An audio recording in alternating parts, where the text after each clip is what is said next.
Consultation with Commonwealth statesmen has been a regular feature of Conservative policy, and we greatly welcome the opportunities to discuss problems of the Commonwealth.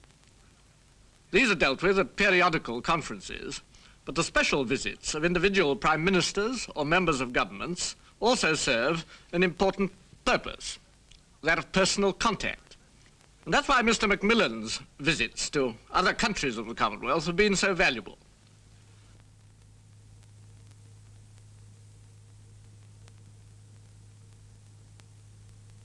This keeping in touch through personal meetings is, I think, of absolute importance. And that's why, personally, I do as much travelling in the Commonwealth myself as I possibly can. And I also try to attend any big Commonwealth event staged in this country. We recently had 2 big conferences, which I believe have opened up most exciting prospects for the years ahead. Last year, at Montreal, the whole Commonwealth got together and decided to combine resources and to mobilize investment so that the development of the economically backward members in Asia and Africa could go forward at the maximum speed. We've done our best to give a lead in capital investment. We're already investing at the rate of £200 million each year. The more we earn, of course, the more we can do. And it's this kind of thing which makes the modern Commonwealth a reality to its members. Then quite lately, last July, at Oxford, we came together again to see whether by a corporate effort we couldn't bring education more quickly and more widely to those countries which are still largely without it. These activities are on a government level, but there are very many ways in which our people at home can make the young students who come here with scholarships from the Commonwealth feel that they're really members of a family. There are some 20,000 of them here, and they will all go home with lasting impressions of Britain. And it's up to us to see that the impressions that they carry away are good.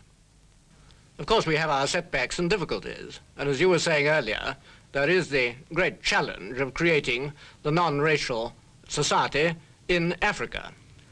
But I think that anyone who sees the independent Commonwealth in action must be greatly encouraged, and perhaps most of all the Foreign Secretary, who finds in the Commonwealth a strong and growing influence on the side of the law and peace. The world is full of arduous and complicated problems, and a Foreign Secretary has very little leisure these days. A few moments of relaxation, and then he is off again. In the search for world peace, Mr. Selwyn Lloyd has indeed been a tireless traveller, whose experience as a negotiator is an invaluable asset in the personal contacts of modern diplomacy. His average of 60,000 miles a year covers journeys all over the world, alone, as well as with the Prime Minister. In the work of the United Nations, he has had long experience, having attended 8 out of the last 9 General Assemblies. His guiding principle has been collective strength from which to negotiate. These were his actual words. Negotiating with the Soviet from weakness is folly. Our first aim must be to maintain the alliances upon whose collective strength our security depends. Collective strength involves knowing and collaborating with your allies across the world. So, in Bermuda, on British territory, within 3 months of Mr. Macmillan taking office as Prime Minister, he and Mr. Selwyn Lloyd met President Eisenhower and the late Mr. Dulles. Interdependence was the watchword coined at a subsequent meeting in Washington, where, amongst other things, they agreed to new and far-reaching exchange and collaboration in the field of nuclear research.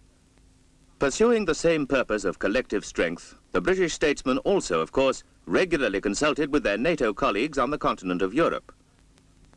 But the supreme example of British leadership in diplomacy under a Conservative government was the visit to Russia early this year.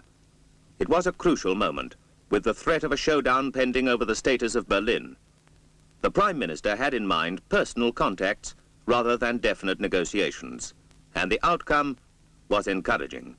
The Soviet withdrew its time limit for a decision on Berlin, and Mr. Khrushchev agreed that foreign ministers should explore the possibilities of agreement sufficient to justify a summit meeting.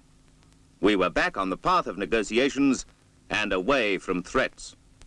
Thus was proved the success of dealings with Mr. Khrushchev, which convey firmness of purpose based on collective strength. How would the Socialist Party shape up to the sort of problems which conservative statesmen have been dealing with in these years? What of their attitude to the fundamental problem of the H-bomb, for instance? Was there ever such dissension? A party which seriously appeals to the electors to put it in charge not only of the vital interests of this country and Commonwealth, but of the safety of all mankind. Mr. Selwyn Lloyd then took up with our allies the difficult task of bringing the Foreign Ministers' Conference at Geneva to a stage where the West could feel confident of the value of a summit conference.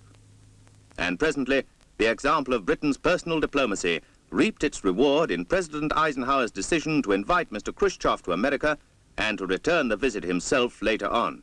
But first, and naturally, the President came to talk with his European allies.